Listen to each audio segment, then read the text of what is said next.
소장님, 우리 이제 앞전에 중년기 또 갱년기 여성들의 그 수면장애에 대해서 네. 사례를 통해서 말씀해 주셨는데, 사실 수면장애 여성보다는 네. 제가 알기로는 상당 부분의 남성들이 코골이나 이 수면장애를 겪고 있는 분들이 많은 것으로 알고 있어요. 그 많이 접하게 되실 텐데 네. 어떤 사례가 있었나? 네. 뭐 코골이 하면 남자들의 전유물처럼 어떻게 생각해요. 보면 또 그렇게 그래서 느껴졌어요. 코골이를 사실 창피하다고 생각되는 그 이미지가 만들어진 게 뚱뚱하고 목 짧고 나이 든 아저씨는 다 코를 골잖아요. 그렇군요. 그래서 창피한 거예요. 음. 여성이 코를 곤다. 아이가 코를 곤다. 그렇게 됐는데 저희가 지금까지 수만 명의 사람들을 상담을 해본 결과 물론 뚱뚱하고 목 작고 나이가 들면 코를 고는 게 맞는데 날씬한 사람도 코를 곤다.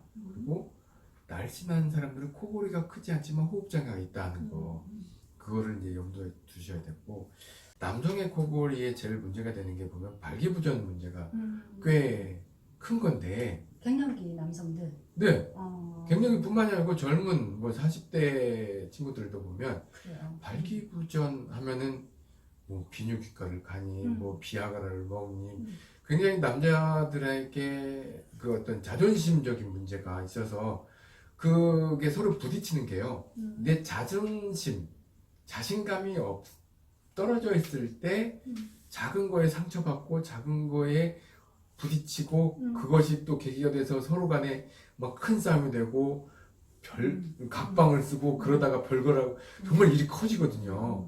그래서 그 작은 거, 그 사람이 자신감이 떨어지는 게 여성, 아니 남성, 의 발기부전이 꽤 영향이 있다고 하는데 왜 수면과 코골이가 발기부전을 유발하는지에 대해서 많은 분들이 잘 몰라요.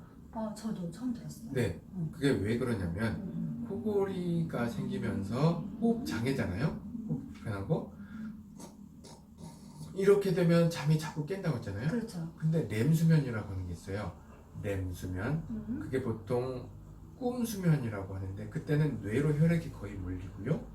희한하게도 성기에 혈액이 몰려요.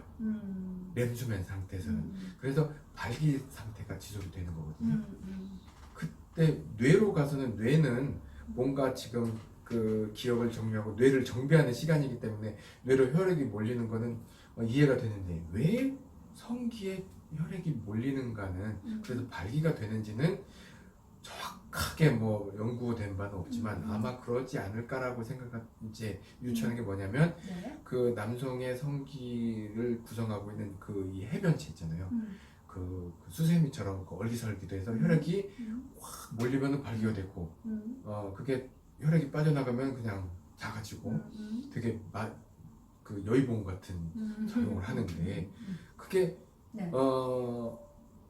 만약에 렘수면이 방해가 되어서 발기가 약 수면 시간에 서너 번의 렘수면이 돌아가는데 그때 그 이 해면체 혈액이 충분히 채워지지 않고 발기가 안 된다면 이제 그 만성적인 발기 부전이 될 수 있다는 거죠. 그게 제가 생각할 때는 그 혈액이 채워지면서 청소를 하지 않나, 아주 작은 혈관들이 꽉 채워져야 되는데 그게 잘 안 되면, 청소가 안 되면 그 혈액이 충분히 채워지지 않고 그로 인해서 발기부전이 일어나는데, 그 코골이 무호흡이 렘수면을 방해하고 그러면은 그 청소할 수 있는 그 발기가 밤새 채워지지 않는 시간들이 길어지다 보면 이제 만성적인 발기부전이 된다라는 거거든요. 그렇군요. 남성들은 그 갱년기가 아니더라도 뭐 어떤 그 성적인 그런 부분에 어떤 것이 그 수면 장애와도 깊은 연관이 있다라는 것을 말씀해 주셨고,